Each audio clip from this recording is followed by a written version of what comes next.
Hey everybody, it's Elizabeth with Porch Music Store. I'm here to talk to you today about real pianos. We're not talking keyboards, pianos. So a lot of people have asked me about how to judge a piano, how to go about buying one or getting one.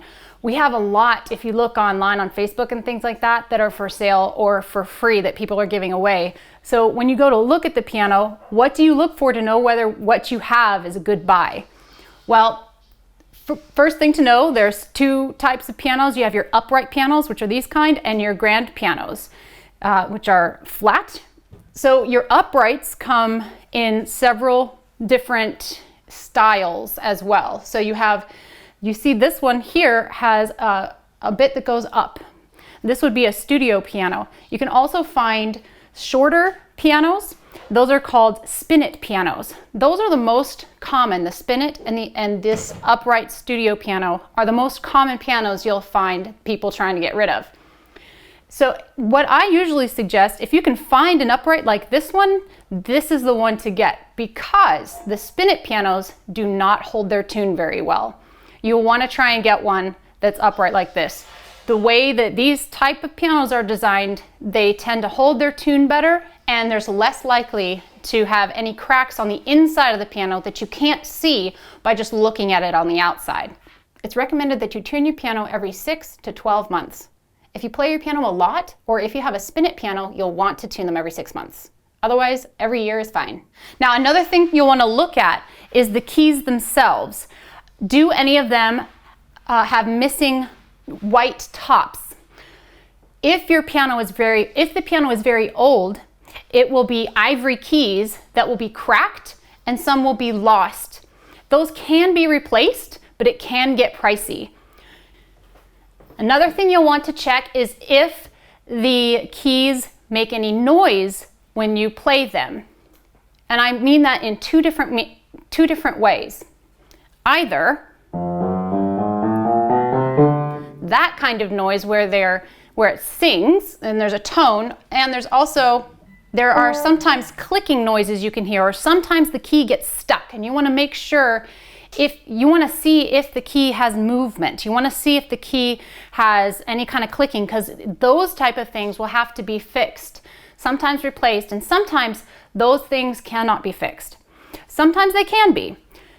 From this point that you can see all the way to the string, there's about 20 to 30 pieces maybe between one key and the string. So any number of those bits could be broken, and depending on the bit, sometimes it's a really easy fix and sometimes it's not. And so what that would require is for a piano technician to take the front of this piano off and get inside with a small wrench or a small screwdriver or a small tool to tighten whatever it is that's loose. And when I say whatever it is that's loose, I mean one of the 30 bits between this key and the string. So it takes some detective work. Another thing you'll want to look at is the pedals on the floor.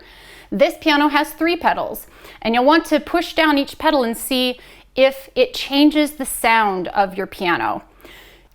For the most part, the piano's going to have 2 pedals at least. The far right one is the most important. It is the sustain pedal. If that one doesn't work, or if it's missing, if the pedal is missing, you will not want to get the piano. The other 2 change depending on the brand of piano and the size of piano.